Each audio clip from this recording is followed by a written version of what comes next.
Morning guys, Mark Ferrasci with ProTech Dog Training, and if you notice we got a little different camera set today because I got ditches everywhere for our lights that are going on the field. So I'm going to bring a client dog out. His name is Nixe. Nixe is about a 16-week-old puppy. He just started this program 2 or 3 days ago, so we've been bonding, that kind of thing, and getting in as much as we can with the workload I've got now. But usually I like to work my dogs 2-3 times a day, always in the general same time frame. So right now I just got done with my kennel work and I'm juggling into working him. I want to get him used to the clicker, to associating with food and the target hand coming to it, and we're going to use our tools. You're going to see a dog that has a little bit more higher drive, so we're going to balance that with some time. He's excited because he's getting robbed of attention. He's been with his family and getting a lot more attention probably than he is with me. So that being a puppy, that caused a lot more high energy outflow that we need to balance as we go along. We'll get that with routine and pattern. Pattern and routine is your friend, remember that. So we've got food, I've got a clicker, make sure I've got my tools, and I've got balls in the way here. So I need to figure out what I'm going to do. I'm going to try to crescendo this. And there's my clicker. Okay, I'm going to try to crescendo this to where we end up going right to the balls and starting to throw it. And remember, he's just being imprinted with this now, where he's starting. I'm testing. Is he ball driven? Has he got sack drive? You know, that kind of thing, and seeing what his motivational toys. Notice I also got a toy here. He hasn't ever done this toy with a tug, so we're going to play with that too. Let me go get him. I'll be right back.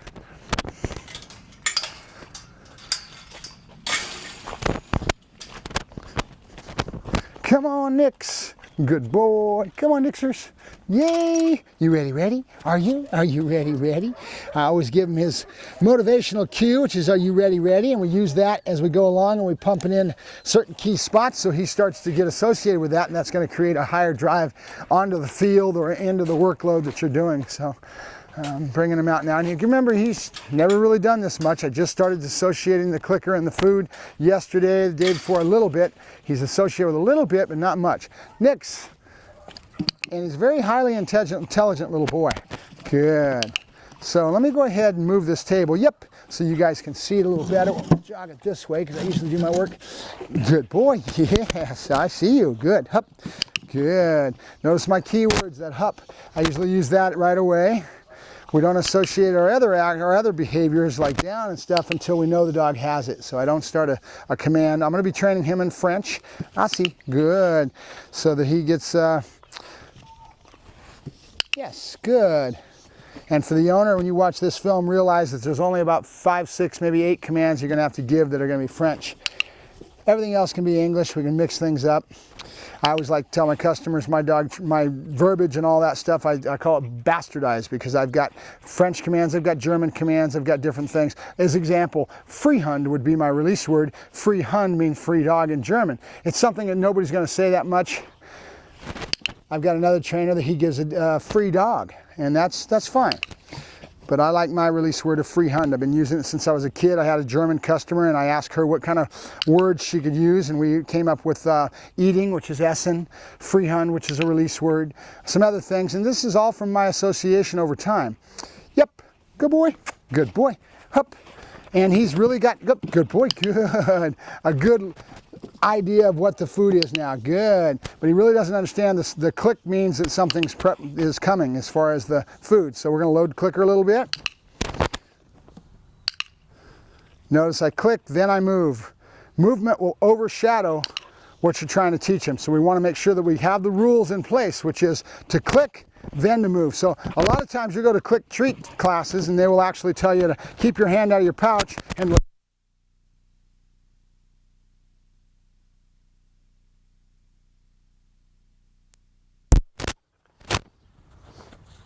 sorry about that. Hopefully I'm back on mic now. This is hard to get up all this equipment and a bouncing dog, and good. So back to what I was saying, they will tell you to basically have the habit of clicking, then move to the pouch for the food. Click, then move to the hound. That movement will be overshadowed. And we're all human, so we do things that we shouldn't, but we want to have set rules so that you can start to learn. Remember that any behavior you do with time is going to end up becoming a pattern of behavior on your part that could get in the way. So we want to learn to do things the right way, okay? If you learn to do it the right way the first time, these behaviors won't even be in there. So when I teach you, yep, I'm always trying to accent that point that we want you to have good habits with your movement, things that are rules, general rules. And he wasn't sitting totally, but I'm not going to worry about it. He's just learning right now. Nixe. Good. Gave him his name. Nixe. Nixe. As soon as he looked up, I'd click. Timing is really important. Nixe. Basically, think of this like a picture in time. If I was to take a picture and I was to hit the shutter on the camera, okay, I would click, and right when I clicked, that would catch that moment in time. So you want to think the same thing. You want to catch that exact moment and that exactly what you want in time. And that becomes very important as you get better and better at your timing. Notice I'm going to ignore him. I'm going to ignore him until he clicks. And all I'm doing here is a Pez machine. I'm enticing him because he knows the food's there because he's got his nose. Put the food in my hand and I lock it. My hand's kind of in a locked position. And as soon as he does the right behavior, I click and I open it up. So I'm a Pez machine. Right when that timing is right there. After a while, they get used to that timing. Nope. Good. Come on. Now there was a big gap in there and I didn't click. He didn't come up. Nixe. Nixe. Yep. All right, let me go ahead and work the dog and shut up a little bit and get in the flow. Hup. Good.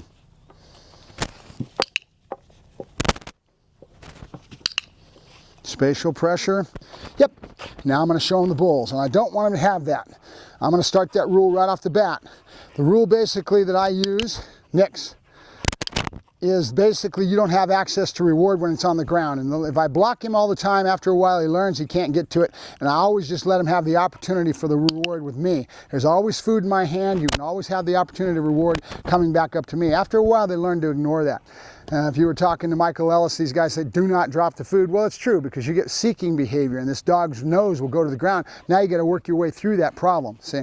So if you don't drop food, you won't have that problem. But I find it real hard not to drop food with all the work I'm doing. So I don't want to say that it's proper to say that you have a good attitude of dropping food. Notice there's a piece there. I'm going to kick it out of there and get it gone. After a little while, this guy will learn that he cannot access that reward on the ground because I won't let him. I'm going to block him from it. I'm not going to correct him. I'm just going to stop him from getting to it. After a while, when he knows it, see where he wants to go with his nose to the ground? It's a very natural thing. Seeking behavior, to find things, to search. Very natural, instinctive thing. He has no clue what's going on now as far as trying to get him to spin. He doesn't know what spatial pressure is. He's never done it. His brain's kind of out in lunch. See him? Good. And he's hungry. I didn't feed him this morning. Nope. Nixe. Good, good. Good. Nope. Come on. Nope. Good boy. Good, good. He's really receptive to voice tone, so I'm going to use it as much as I can, which I would anyway. It's just my way of working. I really believe in accenting your voice tone as a communication to the animal that you can use all the way through your training as you establish these communication baseboard with your animal. See him keep looking? That's why you don't drop food on the ground.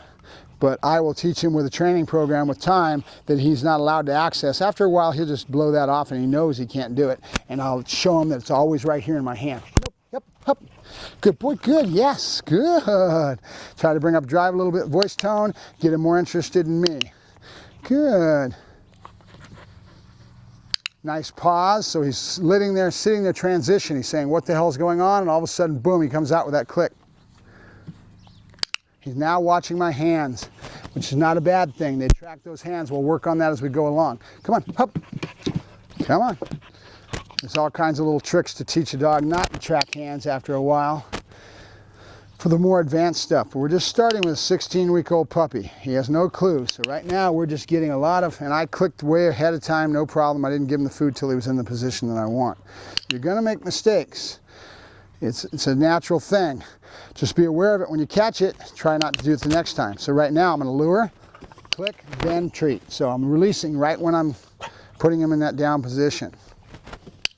This is what they call this, is luring. And all I'm trying to do is establish my first communication baseboard with him, which will be a bunch of little things. Yep. Which now is just follow the tracking hand and know that there's food here. See that? Ah, yes. Good boy. Good. There you go. Good boy. Yes, good. And I put a little yes in for some excitement. Good boy, good.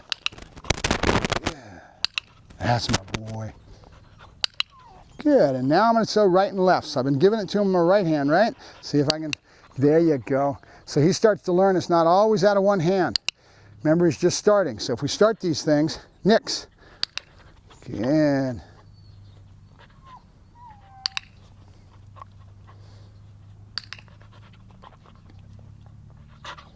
Nope.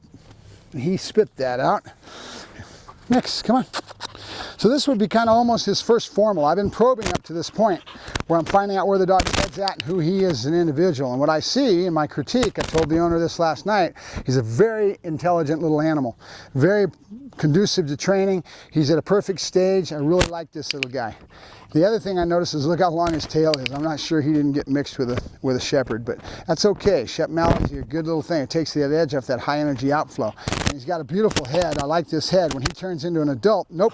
He's seeing the food and he's wanting to access it after he spit it out. Good. And we're just about done. Nixe.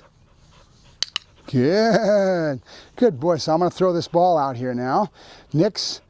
Yes, good boy, yay, good boy. And get a lot of play, and we'll end it on the play, end it on the high point. Good boy, Nixers, yay, good boy. Notice I don't take it away from him, okay? They come back and you take it away every time. Why should they come back to you? This is their resource right now, and they've just got to establish this. Good boy, good, yeah, yes, good. So I play a lot, and I pet. Uh-oh, it's in the ditch. Oh no, now what do we do next? Oh, we got it, we got it. Oh, Nixe, good boy, good. All right, good boy, Nixe, yay, Nixers. Go get it. You didn't see it, did you? Go on. Come on, Nixers, go get it. Go get it. Get it, good boy, Nixers, good. Nixe, he doesn't know I have a second ball. He has no clue what's going on, so he's off to the party. Come on, Nixers, yay, good boy, Nixers.